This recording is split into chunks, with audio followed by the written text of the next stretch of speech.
Baik Pak, tadi Bapak bicara tentang pro bono. Ya, pro bono itu tadi Bapak katakan itu bagi orang yang mau puasa pendampingan tidak pakai biaya. Ya, Pak. Ah, itu yang tidak pakai biaya itu berarti kan orang-orang yang tidak mampu gitu kan. Jadi persyaratan untuk dapat bantuan itu bagaimana Pak? Karena kan di apa-apa yang kita harus lakukan persyaratannya apa-apa gitu. Terus kedua lagi, jika kita lagi di dalam apa tahanan itu namanya. Nah, itu apa yang saya jelaskan, dia hak-hak dia yang harus uh, diberikan kepada dia apa saja gitu Pak. Ya, tadi kan selain dari ibadah, selain dari bertemu sama keluarganya, kayak gitu Pak. Oke, saya minta penjelasannya.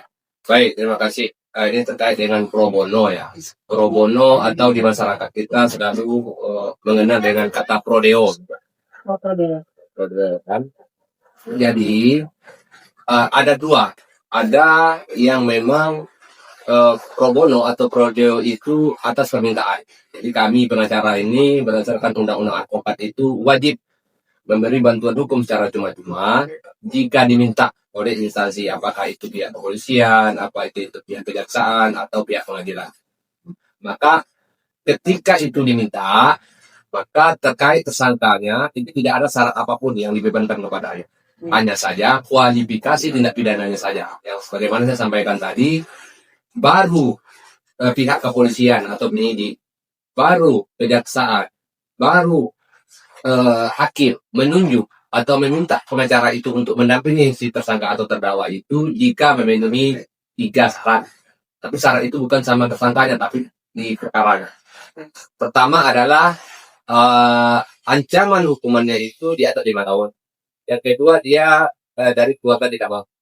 Yang ketiga, dia tidak memiliki pengacara tersendiri. Maka ditunjuk tanpa syarat, malah pihak-pihak yang 3 saya sampaikan tadi itu wajib menunjuk. Jika tidak ditunjuk oleh pihak yang bersangkutan, maka cacat dalam proses pemeriksaannya, ada yang kurang. Nah, jika nanti dia melakukan keberatan di pihak pengadilan, maka bisa saja perkaranya itu dinyatakan NO. NO itu tidak dapat diterima oleh pihak kepolisian karena ada syarat yang dikurangi sebagaimana ditentukan di dalam itu kalau diminta ya. Kemudian pro bono atau pro bono ini ada juga inisiatif dari pihak advokat ini. Itu banyak dilakukan oleh kawan-kawan berada pada lembaga betul. Dan advokat mandiri, saya misalnya advokat nih, nah saya membuat program akan memberikan bantuan hukum secara prima ke masyarakat. Nah itu kalau ditanya syaratnya adalah ada beberapa lembaga yang mensyaratkan bahwa suket miskin, surat keterangan tidak mampu, SKTM, apa namanya istilahnya kalau di beberapa daerah ada yang bilang SKTM, surat keterangan tidak mampu.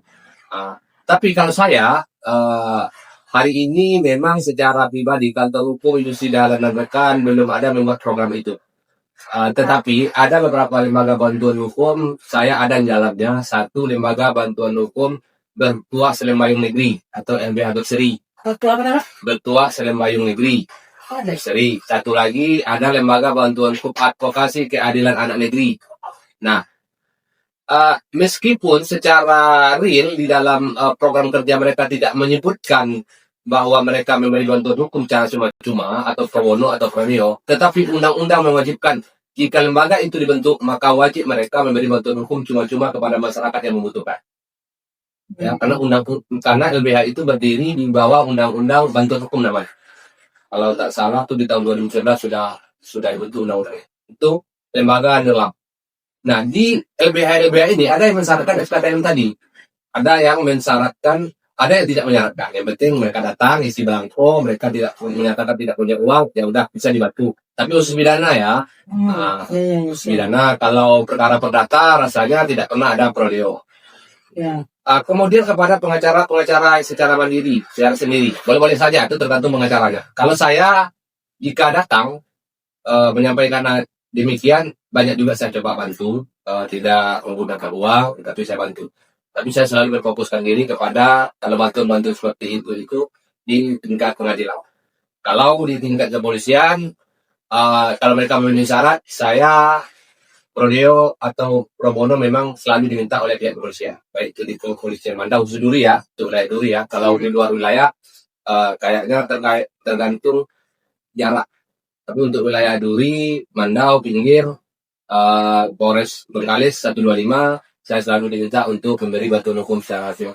Dan itu sudah saya lakukan 10 tahun yang lalu sampai hari ini. Nah itu pertanyaan yang pertama tentang pro bono.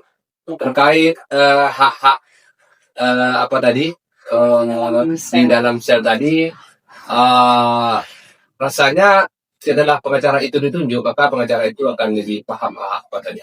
Tetapi pada prinsipnya hak itu tidak langsung terkait dengan dengan pokok perkara, tetapi terkait dengan keseharian mereka di dalam. Yang paling utama adalah jangan ada, kalau istilah bahasa human right-nya itu tortur itu penyiksaan di dalam. Sebesar apapun kasus yang dihadapi oleh seorang tersangka, Bu, itu tidak dibenarkan ada penyiksaan di dalam. Jika penyiksaannya itu dilakukan oleh aparat, maka itu larinya pelanggaran HAM. Jika sesama mereka di dalam, kan banyak itu di dalam itu kadang-kadang orang itu yang namanya berkumpul lah ya kan, dengan berhari-hari mungkin ada masalah-masalah di dalamnya. Nah itu juga tidak boleh sebenarnya dilakukan, dan itu implementasinya memang larinya kepada penjagaan. Kenapa bisa terjadi perkelahian di dalamnya ya kan? Mungkin pembinaan yang dilakukan oleh aparat atau yang menjaga tahanan itu kurang. Jadi itu banyak hak itu seharusnya tidak boleh dilanggar kepada mereka. Tapi umumnya yang itu yang paling krusial. Hak lain kan sifatnya hak untuk dikunjungi, rasa-rasa kalau itu selalu ada, ya kan. Bahkan di beberapa lembaga misalnya ada jadwal-jadwal tertentu dikunjungi oleh keluarga, ya kan. Kalau masih di kepolisian itu masih belum berproses atau belum ada kepastian. Itu awal dari berjalannya suatu weekend. Baik, terima kasih banyak Pak atas waktunya. Sama-sama. Ini kita semua pemirsa dimanapun berada, alhamdulillah dengan berakhirnya acara kita ini, kita mau ngasih info untuk semua masyarakat. Yang pertamanya daerah Duri dan seputarnya. Jadi jika ada yang mau konsultasi atau mau bertanya atau ingin podcast, boleh hubungi kita, boleh di DM. Dan juga ini advokat kita ada Bapak Yusril Dahlan, siap membantu teman-teman semua, ibu-ibu. Kayak tadi udah dijelaskan sama Pak Yusril. Jadi untuk masalah orang yang tidak mampu, sekarang kita ada disiapkan, ada yang tidak memakai biaya, tapi bagi orang yang tidak mampu. Dan tadi dengan kasus apa tadi Pak? Bukan kasus perdata dari yang pidana. Sudah pidana. Jadi baik Pak, dengan berakhirnya sesi kita sekarang, kami akhiri dengan terima kasih atas semuanya yang sudah nonton, yang sudah hadir semua, dan buat para kameramen, kami ucapkan berkah selalu untuk kalian semua dan saudara-saudara semua. Dan kami akhiri dengan ucapan wassalamualaikum warahmatullahi wabarakatuh. Terima kasih banyak Pak. Terima kasih.